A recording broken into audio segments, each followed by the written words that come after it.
Ahoy, so ahoy, and welcome back to PickItUpGaming. You strong, impressive stab beetles and you beautiful dainty butterflies.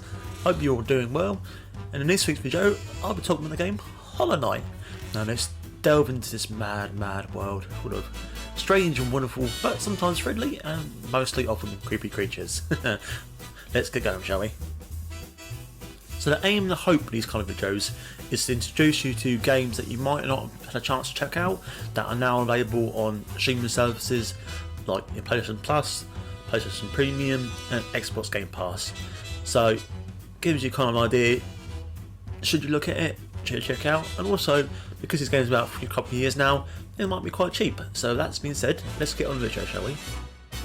So Hollow Knight is a 2017 Metroidvania video game developed by and published by Team Cherry. So in this game you control the knight, the Hollow Knight as it were, and it's kind of like an insect world, so it's kind of insect themed. The enemies you face are insect themed, so if you don't like bugs, probably not the game for you. And it's set in this world that's been plagued by some kind of disease or plague, as you were, and you go through trying to remember things what's happened, as you have no memory of what's going on. And as you go through the world, you go to different types of areas, locations, you meet different characters to be NPCs in the way, some friendly, some benign, some really creepy. And that's basically little facts about the game. Because as you know by now, I like to give a bit of information at the start of the video just to kind of introduce you to the world or refresh your memory in case you haven't played it for a while, just to kind of give you a bit like a, hey, welcome, let's get you going, shall we? That's the kind of guy I am. And we've also Silk Song, coming out soon, I reckon. And obviously, it's a small company, so you can't push them too much. And when it's ready, it's ready. But it has been a long time. I thought it was probably not the perfect time to talk about this game and revisit it, do it a bit, play through it again, discover why I loved it in the first place, and hopefully introduce you to it if you haven't played it before, or reintroduce it to you if you have played it before. So here we go. Right, enough rambling. I ramble too much. Right, points. Get me points across.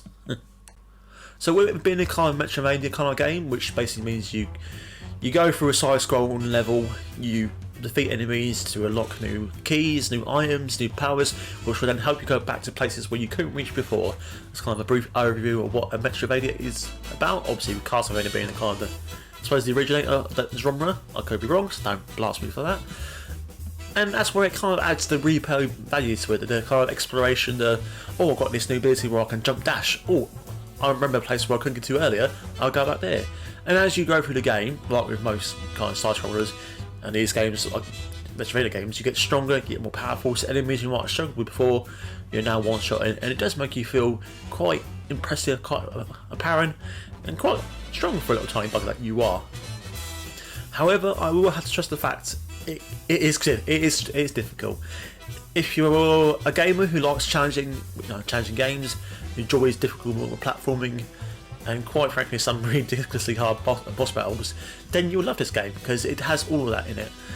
However, if you are a gamer who just wants something simple, something that's not going to stress you out too much, I'll probably say try the game out, but be warned that games like this where it is quite imposing, there's no option for easy difficulty, no option to level it down. You just keep practice, and if it's not for you, then it's not for you. That's how those things work. However, I would say just give it a chance because it's really enjoyable. And like with these games here, the lore is there.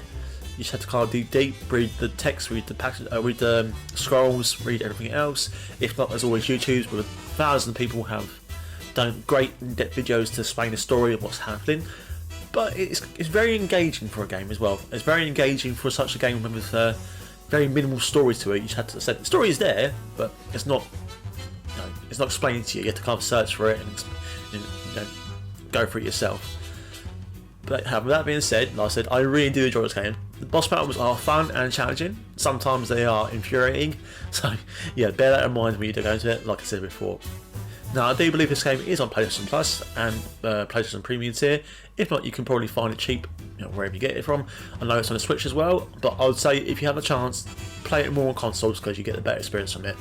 Anyway guys and girls, hope you stay safe, hope you stay strong. Once again, if you ever need to talk, reach out to me on PickItUpGaming 1 and I'll see you soon. And don't forget to pick it up. Hey.